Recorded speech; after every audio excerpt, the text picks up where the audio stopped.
Hello everyone, आज हम पढ़ेंगे live stock and poultry management. मैं इसका पूरा एक प्लेलिस्ट डाल दूंगी लेक्चर वाइज सो दैट आपको इजी रहेगा पढ़ने में। और हिंदी मीडियम वाले स्टूडेंट्स भी इसे पढ़ सकते हैं बिकॉज मैं हिंदी में भी इसको पढ़ाऊंगी। सिर्फ जो लेक्चर नोट्स होंगे वो इंग्लिश में होंगे, तो आपको उससे हेल्प मिल जाएगा।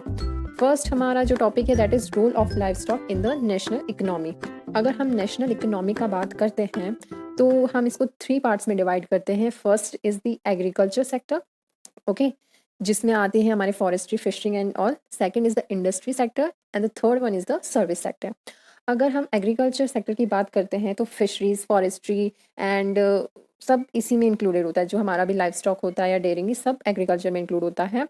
और इसका जो टोटल परसेंटेज होता है दैट इज़ इक्वल टू 17.95%। इतना ये हमारी जीडीपी को कंट्रीब्यूशन देता है इन 2019 का डाटा मैं आपको बताऊंगी, जो सबसे लेटेस्ट है।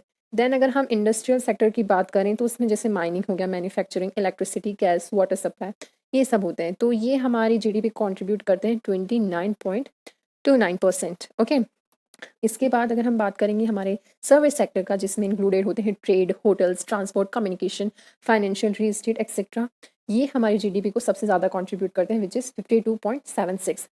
अब ऑल्दो हम देख सकते हैं कि तीनों में से सबसे कम एग्रीकल्चर ही जीडीपी को कंट्रीब्यूट कर रहा है, जबकि उसका जो पॉपुलेशन है हमारे इंडिया की वो सबसे ज़्यादा 50% से ज़्यादा लोग एग्रीकल्चर सेक्टर में इन्वॉल्व हैं। स्टिल एग्रीकल्चर सबसे कम जीडीपी को डोनेट कर रहा है। तो हम ये एक अलग से लेक्चर में डिस्कस करेंगे कि ऐसा क्यों है।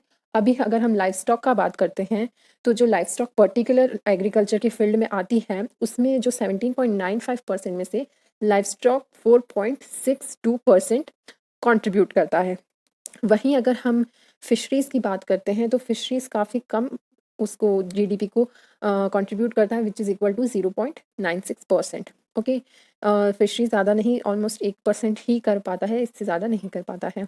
अगर हम दूसरे अगर सिग्निफिकेंट रोल्स की बात करते हैं, जैसे supplementing to family incomes and generating gainful employment in the rural sector particularly among the landless labours. अगर हम लैंडलेस लेबर्स का बात करें तो जिनके पास, जो ऐसे फार्मर्स होते हैं जिनके पास लैंड नहीं होती है क्रॉप प्रोडक्शन के लिए, या जो स्मॉल एंड मार्जिनल फार्मर, छोटे स्तर के जो फार्मर्स होते हैं उनके पास खुद का लैंड नहीं होता है क्रॉप प्रोडक्शन, खेती बाड़ी करने के लिए, तो वो लोग अपने आप को लाइफ स्टॉक में स्विच कर सकते हैं। बिकॉज लाइफ स्टॉक के लिए हमें एक ज़मीन की ज़रूरत नहीं होती है, हमें लाइफ स्टॉक के लिए कैटल्स चाहिए, बफेलोज चाहिए, शिप और ये सब चाहिए, ना कि हमें लैंड चाहिए। तो ये उन फार्मर्स के लिए इम्पॉर्टेंट है। अगर हम वुमेन का बात करते हैं यहाँ पे, तो आपने जनरली गांव के एरिया में, रूरल एरियाज़ में देखा होगा कि जो फार्मर होते हैं वो जाके खेत में काम करते हैं। जो घर की औरतें होती हैं वो जनरली बफेलोज को चराना या फिर उनको नहलाने धुलाना, तो वुमेन्स ज़्यादा लाइफ स्टॉक में इन्वॉल्व रहती हैं बिसाइड मैन। तो वुमेन को भी यहाँ पे एक काम मिल जाता है जिससे वो लोग क्या कर सकते हैं, न्यूट्रिशनल फूड होता है वो प्रोवाइड कर सकते हैं। हम सभी को पता है कि मिल्क में प्रोटीन की मात्रा, कैल्शियम की मात्रा बहुत ज़्यादा होती है। मीट जो हम खाते हैं या फिर एग प्रोडक्शन जो होता है हमारी कंट्री में इतने लार्ज स्केल पे, वो सब हमें एक न्यूट्रिएंट फूड सप्लाई करते हैं जिसमें हमें इनपुट बहुत ही कम खर्च करना पड़ता है, अनलाइक क्रॉप प्रोडक्शन जहाँ हमको खुद का एक बड़ा लैंड चाहिए होता है, उसमें काफ़ी पैसा खर्च हो जाता है। सेकेंडली, लाइफ स्टॉक को बेस्ट इंश्योरेंस भी यहाँ लिखा गया है, आप देख सकते हैं।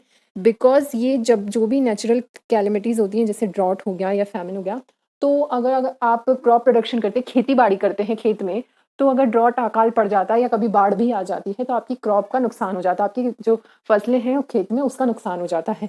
जबकि यहाँ पे ऐसा नहीं है। अगर आप ड्रॉट है या बाढ़ भी आ गया है, कोई भी नेचुरल आपके वेदर चेंजेस होते हैं, तो उसका बहुत ही कम अपनी लाइफ स्टॉक पे असर दिखा पाता है। तो यहाँ से आप ये भी पॉइंट मेजर कर सकते हैं। नेक्स्ट है, livestock farming is an integral part of crop farming and contribute substantially to household nutritional security and poverty alleviation through increase household income. देखिए, अगर आप दोनों ही करते हैं तो आप ज़्यादा बेनिफिट में रहते हैं। Okay, next is the milk production. अगर हम मिल्क प्रोडक्शन की बात करें तो इंडिया हमेशा से फर्स्ट रैंक पे रहता आया है मिल्क प्रोडक्शन सेक्टर में सिंस 1998 से ही, और आज तक हमारा इंडिया हमेशा लीडिंग रहा है मिल्क प्रोडक्शन सेक्टर में। ओके, अगर इस साल का हम बात करते हैं तो 1950 से 51 के बीच 2018 19 में 17 मिलियन टन से लेके अभी प्रेजेंटली करंटली 187.75 मिलियन टन तक हमारा जो है इंक्रीमेंट हो गया है, ठीक है, which is very equal to 6.5%। पिछले साल से 6.5% हमारा ज़्यादा हो गया। जिसमें से लीडिंग स्टेट की अगर हम बात करते हैं तो UP is the leading state and UP का आप इस ग्राफ में देख सकते हैं कि 16.2% ये कंट्रीब्यूट कर रहा है मिल्क प्रोडक्शन को। ओके, ये 16 जो बार लाइन है 16.2 पे आप यहाँ से देख लीजिए। देन हम राजस्थान का बात करते हैं तो राजस्थान 12.2% पे है ऑलमोस्ट। ओके, देन यहाँ पे आप मध्य प्रदेश का बात करें तो ये है 8.16% पे मध्य प्रदेश है। एंड फोर्थ नंबर पे है Andhra Pradesh which is equal to 8%। And last one is the Gujarat which is almost equal to 6.9%। तो ये 5 जो लीडिंग स्टेट है ये मिला के हमारा 53% जो है कवर कर देते हैं मिल्क प्रोडक्शन में। ओके, मतलब ये 5 state he out of 28 state हैं जो इंडिया में करंटली, उनमें से ये 5 स्टेट जो हैं 53 अकेला ही कर देते हैं, मतलब आधे से ज़्यादा तो ये 5 स्टेट ही कर देते हैं। तो आप इनके नाम याद रख लीजिएगा। नेक्स्ट है एग प्रोडक्शन। अगर हम एग प्रोडक्शन का बात करें तो इस साल 103.32 बिलियन नंबर्स में एग प्रोड्यूस हुआ है हमारी कंट्री में। 1 मिलियन इक्वल्स टू कितना होता है? Almost 10 lakh, right? 10 लैक्स होता है 1 मिलियन इक्वल्स टू, और 1 बिलियन इक्वल्स टू कितना होता है? 100 करोड़। ओके, सो ये आप बेसिक चीज़ें हैं, ये याद रखिएगा, ये काफ़ी आपको काम आएगी। तो अगर हम नीचे देखें तो हमारा एग प्रोडक्शन हुआ है 103.32 billions, that means 103.32 multiply by 100 crore, उतने नंबर्स में हमारा एग प्रोडक्शन हुआ है। ठीक है, और ये है 8.5% ज़्यादा है पिछले साल से। इसके लीडिंग स्टेट्स की बात करें तो Andhra Pradesh, Tamil Nadu, then Telangana, then West Bengal and then Haryana, जो कि इस बार 8.5% हमें पिछली बार से इंक्रीमेंट मिला है। नेक्स्ट बात करें मीट प्रोडक्शन का। मीट अगर प्रोडक्शन का बात करते हैं तो इस बार हमारी कंट्री में 8.11 मिलियन टन्स का मीट प्रोडक्शन हुआ है। ओके, अगेन इन मिलियन की बात करें तो 1 million equals to 10 lakhs. Okay, next which is the increment हुआ है 6% का कंपेयर टू प्रीवियस ईयर। ठीक है, 6.0% का इस बार हमें ज़्यादा इंक्रीमेंट हुआ है पिछले साल की बजाय। लीडिंग स्टेट्स का अगर हम यहाँ पे भी बात कर लें तो यूपी सबसे ज़्यादा मीट प्रोडक्शन में कंट्रीब्यूट किया है which is equals to 15%, almost 15%, आप नीचे बाहर से देख सकते हैं। देन यूपी के बाद महाराष्ट्र है which is almost equal to 12%, then West Bengal which is equal to 10%, then Andhra Pradesh which is equal to 9.8%, and then Telangana which is almost equal to 9.7%। तो इस तरह से मीट प्रोडक्शन का डिस्ट्रीब्यूशन हुआ है इस साल 2019 के सेंसेक्स से लिया है हमने डाटा। देन अगर हम ओवरऑल बात करें इकोनॉमी को क्या कंट्रीब्यूट करता है हमारा लाइफ स्टॉक, तो जो इंडियन फार्मर्स होते हैं वो जनरली मिक्स्ड फार्मिंग करते हैं। That means crop and life stock दोनों, मतलब खेती भी करते हैं और ये लाइफ स्टॉक भी साथ ही साथ हमारा साथ दोनों साथ में करते हैं, उसी को हम बोलते हैं मिक्स्ड फार्मिंग सिस्टम। ये हमारे कंट्रीब्यूट करता है इनकम में। ठीक है, अगर जो आपकी मिल्क, जैसे अभी मैंने बताया आपको कि मिल्क प्रोड्यूसिंग सेक्टर में सबसे ज़्यादा हाईएस्ट इंडिया है, तो वहाँ से सबसे ज़्यादा इनकम आता है फार्मर्स को। ओके, मिल्क बेच के, दूध वाले जो आते हैं ये अपना दूध गाय भैंसों का दूध बेच के और पैसे कमा लेते हैं। शीप्स एंड गोट का बात करें तो ये एज ए इमरजेंसी इनका सोर्स है पैसे लेने का। जैसे किसी में घर में शादी है या कि कोई इंसान बीमार हो गया इनके घर, या फिर बच्चों को पढ़ाना है या हाउस की मतलब घर की मरम्मत करवानी है, तो ये सब मिला जुला के जो हमारे सेक्टर्स को कंट्रीब्यूट कर रहा है, इनकम प्रोवाइड कर रहा है, वो है मिल्क। नेक्स्ट एम्प्लॉयमेंट का बात करें तो क्रॉप प्रोडक्शन 3 आपको पता है सीज़न पे डिपेंड करता है, रबी, खरीफ एंड ज़ायद, और ये तीनों ही जो क्रॉप हैं हमारे ये सीजनल हैं। तो आधे से ज़्यादा लोग क्या होते हैं कि अनएम्प्लॉयड हो जाते हैं। एक क्रॉप उगाने के बाद वो लोग दूसरा क्रॉप नहीं उगाते, तो वो आधे साल अनएम्प्लॉयड रहते हैं। तो लाइफ स्टॉक उनको एम्प्लॉयमेंट प्रोवाइड करते हैं, लाइफ स्टॉक के थ्रू अपना इनकम जनरेट कर सकते हैं बाकी आधे साल में। फूड का बात करें तो सभी को पता है मिल्क, मीट और एग में कितना प्रोटीन होता है एंड कैल्शियम की मात्रा अच्छी खासी होती है जो कि एक इंसान को ज़रूरत होती है।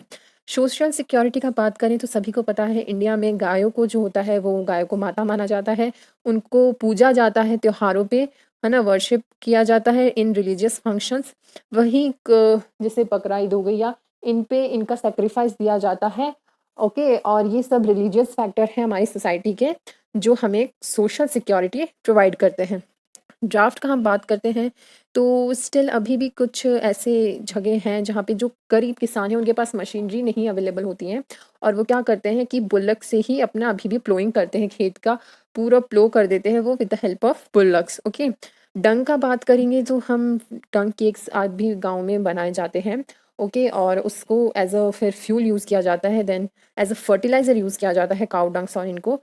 फार्म यार्ड मैन्योर में, और अपने घर को भी, झोपड़ी आप जिसको जानते हैं झोपड़ी के नाम से, उसको बनाने में भी कहीं न कहीं डंक यूज़ होता है as a cementing purpose, that is why it is known as poor man's cement. तो ये सब चीज़ें आप याद रखिएगा।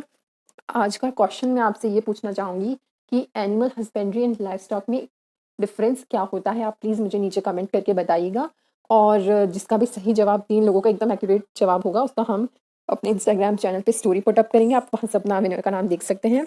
सेकंड थिंग कि आप पीडीएफ वगैरह जो भी चाहते हैं, वो सब आपको लिंक में नीचे description below, I will provide you all the links in the description below, और आप वहाँ से अच्छे से चेकआउट कर लीजिए। एंड आज के लिए इतना ही। कंटिन्यू रहिए, रोज़ क्लास करिए, आपको डेफिनेटली हिंदी मीडियम वाले स्टूडेंट्स को भी समझ में आएगा, और कंटिन्यू रहेंगे, अच्छा रहेंगे। Stay safe, stay home. Thank you so much.